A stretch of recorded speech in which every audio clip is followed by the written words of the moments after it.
اگر آپ واقعی زندگی کو سمجھنا چاہتے ہیں تو ان جگہوں پر لازمی جائیں، ہسپتال، جیل اور قبرستان۔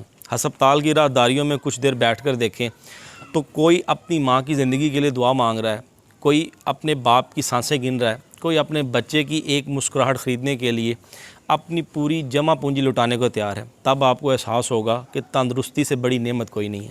کبھی موقع ملے تو جیل کے کسی قیدی سے ملاقات کریں، وہ آپ کو بتائے گا کہ آزادی کیا ہے۔ جو اپنے بچوں کی آواز کو ترستا ہے، ماں باپ کو دیکھنے کے لیے ترستا ہے، چلنے پھرنے کی آزادی کو ترستا ہے۔ آزادی وہ دولت ہے جس کی قیمت صرف قیدی ہی جان سکتا ہے۔ پھر چند لمحے خاموشی سے قبرستان میں گزاریں۔ وہاں نہ کوئی امیر ہے، نہ کوئی غریب ہے، نہ کوئی بادشاہ، نہ کوئی فقیر ہے۔ ایک مٹی کے نیچے وہاں آپ کو سب نظر آئیں گے۔ آپ کو احساس ہوگا جن خوابوں کے پیچھے آپ اپنی آخرت، اپنے رشتے اور اپنا سکون قربان کر رہے ہیں، ایک دن وہ سب یہیں رہ جائیں گے۔